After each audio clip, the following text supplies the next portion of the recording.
Hello everyone, good morning সবাইকে। Welcome to my channel more lifestyle blog DM. আমি মৌসুমি তোমাদের সাথে নিয়ে চলে এসেছি আবার একটি নতুন ভিডিও। তো চলো ভিডিওটা লাস্ট পর্যন্ত অবশ্যই দেখতে থাকো, আর জলদি জলদি আমাদের চ্যানেলটা সাবস্ক্রাইব করে নাও এরকম নতুন নতুন ভিডিও পেতে।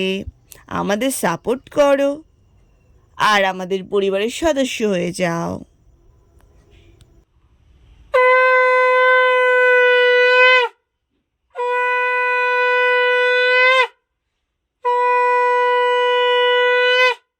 তো বন্ধুগণ, তোমরা তো দেখতেই পেলে সকালবেলা উঠে স্নান ধান সব কমপ্লিট করে নিয়েছি। তার আগে অবশ্যই বাড়ির সকল কাজকর্ম করে নিয়েছি। তো আমার পুজোটা দেওয়া কমপ্লিট করে আমি চলে এসেছি রান্নাঘরে। তো রান্নাঘরে এসে একটু হালকা করে লিকার চা করে নিয়েছি। আর জানো তো, এই লিকার চা খেতেই আমি সবসময় ভালোবাসি। সেই জন্য সকালবেলা হলে তো আমার লিকার চা মনটা করে, কারণ চা খেতে একটু ভালোবাসি। আর দুধ চাটা একটু অ্যাভয়েড করি বলে লিকার চা মন করে সবসময়। আর এদিকে ছিল একটা ক্রিম বিস্কুট। বিস্কুটের ভিতরে ক্রিম না জেলি বুঝতে পারছিলাম না, একটু টকটক মিষ্টি মিষ্টি ফ্লেভার ছিল। অল ওভার খেতে খুবই সুন্দর ছিল বিস্কুটটা। এই কাকুটা বেশ কয়েকদিন ধরেই আমাদের এদিকে আসছে। আগে জানো তো, এদিকে কোনো মাছ কাকু আসতোই না। আমাদের বাজারটা খুব কাছে, তো ওই জন্য আসতোই না। তো সেই জন্য বাজার থেকে আনতে হতো। তো আগে একদিন এসেছিলো, তো সবাই বলেছিল এইদিকে আসবে, তো সেই জন্য কাকু এখন প্রায় দিনই আসে। তো ভালো হয়, বাড়ি থেকে বসে একটু দেখে মাছটা নিতে পারি। নাহলে তোমাদের দাদাভাই যে মাছ নিয়ে আসতো সেই মাছ খেতে হতো। তো মা এখানে মাছটা বেছে বেছে দিচ্ছিলো। তো এখানে ছিল বাটা মাছ। তো আজকে একটু বাটা মাছ খেতে ইচ্ছে হচ্ছে, তো সেই জন্য একটু বাটা মাছ নিয়ে।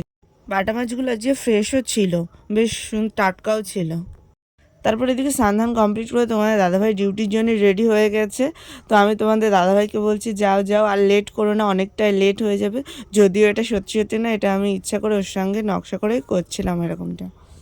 তারপরে তো এদিকে ঘরের অবস্থা দেখে আমার মাথায় পুরো হাত। ঘরের অবস্থাটা দেখো একবার কি হয়েছে। তো তারপরে এদিকে চট করে সেগুলো সব গুছিয়ে ফেললাম। একেবারে শুধু জামা কাপড় না, পুরো ঘরটাই আমি গুছিয়ে ফেলেছিলাম।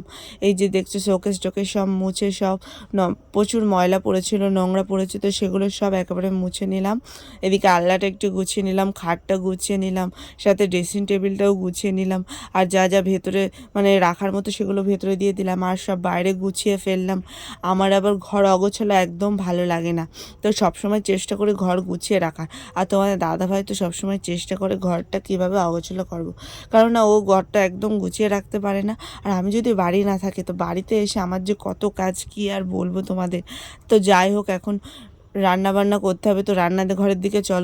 এদিকে রান্নাঘরে এসে তো আমি আগেই সব কেটে কুটে নিলাম, তারপরে তোমাদেরকে দেখাচ্ছি, কারণ ওই ক্যামেরা অন করা একবার অফ করা এইভাবে না আমার অনেকটাই লেট হয়ে যায়।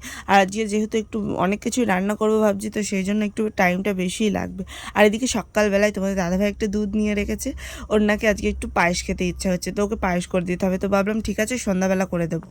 বকবক তো অনেক করে ফেললাম, কিন্তু তোমাদেরকে তো বলাই হলো না যে আজকে আমি কী রান্না করছি। মাছ তখন তোমাদেরকে দেখিয়েছিলাম, এক রকমের মাছ নিয়েছিলাম। তো তারপরে এদিকে করে নিয়েছিলাম কুমড়ো পুঁইশাকের ডাঁটা দিয়ে, চিংড়ি মাছ দিয়ে একটা তরকারি। তো এই তরকারিটা খেতে তোমাদের দাদাভাই খুবই ভালোবাসে, তো সেই জন্য ওর জন্য বিশেষত এই তরকারিটা প্রায়শই আমাদের ব্লগে তোমরা দেখতে পাবে। আর এখানে নিয়েছিলাম ওই যে বাটা মাছটা, সেই বাটা মাছের ঝালটা করেছিলাম। জানো তো, রান্না করার সময় মনে হচ্ছে একটু হলুদ বেশি পড়ে গিয়েছিল। তো তারপরে এদিকে একটু পুঁইশাক পাতা ভাজা করে নিয়েছিলাম, তোমার দাদাভাই আজ বেশ কয়েকদিন ধরে বলছিল, তো সেই জন্য করে নিয়েছিলাম। তো দেখতেই পেলে পুঁইশাক পাতার সবার আগে একটু ঝালগুলো দেখো, কতগুলো ঝাল, তো আমি বুঝতে পারিনি, অনেকটাই বেশি ঝাল পড়ে গিয়েছিল। আর ঝাল ঝাল খেতে বেশ ভালোই লাগছিল। তো আজকে সকাল থেকে জানো তো মা বাড়িতে নেই, তো সেই জন্য আমি আর তোমাদের দাদাভাই এখানে খেতে বসে গিয়েছি। পুঁইশাক পাতাটা দিয়ে খেয়ে তো কমপ্লিট করে নিলাম। আর তোমাদেরকে তো এটা বলাই হয়নি, তো এখানে তোমাদের দাদাভাই এনেছিল পাকা পটল। আর এই পাকা পটলের ভেতর থেকে ওটা বার করে একটু পেঁয়াজ লঙ্কা একটু আদা রসুন মিক্স করে ফ্রাই করে যা সুন্দর লাগে না খেতে, কি বলবো, মুখে তো লেগে থাকবে। একবার তোমরাও ট্রাই করে দেখো, আর রেসিপিটা যদি তোমাদের লাগে অবশ্যই আমাকে কমেন্ট করো। তো তারপরে খাওয়া দাওয়া এদিকে কমপ্লিট হয়ে গেছে, আর ঘরে চলে এসেছি। ঘরে এসে দেখি তোমাদের দাদাভাই একটা শসা কেটে নিয়েছে, তো শসাটা এখন খেয়ে শুয়ে পড়বো। খাওয়া দাওয়াটা যেহেতু কমপ্লিট করে ফেলছি, তো চলো দুপুরে একটা টানা ঘুম দিয়ে নিই, ঘুম থেকে উঠে আবার দেখা হচ্ছে। ঘুম থেকে উঠে তো পুরো চোখ মুখ ফুলে গিয়েছে, পুরো সেই যে ঘুমিয়েছি আর সন্ধ্যা 6টা 7টার দিকে উঠেছি। তো যাই হোক সন্ধ্যা টন্ধ্যা দিয়ে কমপ্লিট করে নিয়ে এদিকে চলে এসেছি রান্নাঘরে। ওই যে বললাম দুপুরবেলা তোমাদের দাদাভাই একটু আজকে পায়েস খেতে ইচ্ছা হয়েছে, তো সেই জন্য আগেই দুধটা নিয়ে নিয়েছিলাম। তো দুধটা একটু জাল দিয়ে রেখেছিলাম, তো এখন একটু ভালো করে ফুটিয়ে চালটা আমি দিয়ে দিচ্ছি। তো এখানে আমি আতপ চালই ইউজ করছি, ঘরে কিছুটা আতপ চাল ছিল, সেগুলো দিয়ে আজকে একটু পায়েসটা রান্না করে দেবো তোমাদের দাদাভাইকে। আর জানো তো যা কিছু রান্না বান্না এইসব পায়েস বলো পিঠে বলো যা কিছু করা শিখেছি আমি আমার মায়ের কাছ থেকেই শিখেছি। কোনো দিনও কিন্তু রান্না করে শিখিনি, সব কিছু দেখে দেখেই আমি শিখেছি। তো এদিকে পায়েসের মধ্যে আমি তার মধ্যে দিয়ে দিয়েছিলাম একটু এলাচ থেতো করে, আর সঙ্গে দিয়েছিলাম দুটো তেজপাতা। তো এগুলো না দিলে তো পায়েস পুরো অসম্পূর্ণই থেকে যায়। তো এদিকে তারপরে একটু বাতাসা দিয়ে দিয়েছিলাম, বাতাসা দিয়ে পায়েসটা করছি বলে একটু লালচে ভাব চলে এসেছে দেখতেই পাচ্ছ। আর সাথে কিছু কিশমিশ ভেজানো ছিল সেগুলোও দিয়ে দিয়েছিলাম। এগুলো না পুরোটা ডিটেলসে দেখাতে গেলে ভিডিও অনেক বড় হয়ে যেত, তো সেই জন্য আমি ডিটেলসে কিছু দেখাচ্ছি না, সব কিছু তোমাদেরকে বলে বলে দিচ্ছি। তো পায়েসটা আমার এখন কমপ্লিট হয়ে গেছে। তো তারপরে এদিকে রাত্রে খাওয়ার জন্য করে নিয়েছি রুটি। আর আমি জানো তো রুটিটা অত ভালো করতে পারি না, এরকম ফোলে কিন্তু মাঝে সাঝে না একটু পুড়েও যায়, কিন্তু রুটিগুলো সবসময় আমার এরকম সুন্দর ফুটবলের মতো ফোলে কিন্তু। তো তোমার দাদাভাই তো এরকম রুটি ফোলা দেখে আমাকে প্রথম প্রথম বলতো যে একটা দোকান দেবো। আমি বললাম ঠিক আছে চলো দোকান দেবো। তারপরে এদিকে রাতের খাওয়া দাওয়াটা কমপ্লিট করে নেবো, যেহেতু বলেছিলাম মা বাড়িতে নেই, সেই জন্য মায়ের জন্য ভাতই করে রেখেছিলাম। তো মাকে আর রাত্রে রুটি দিলাম না, বললাম তুমি ভাতই খেয়ে নাও, সব তরকারি আছে কিছুই খাওনি। তো এদিকে পায়েসের ফাইনাল লুকটা তোমরা দেখে নিলে। এখান থেকে পায়েস কিছুটা মাকে দিয়েছি, মাসি ছিল মাসিকে দিয়েছি, দাদাকে দিয়েছি, সবাইকে দেওয়া হয়ে গেছে, কিন্তু আমার মনেই ছিল না যে ভিডিওটা আমি করছি। তো লাস্টে তাই তোমাদেরকে দেখাচ্ছি পায়েসের হাঁড়িতে আর কতটা পায়েস আছে।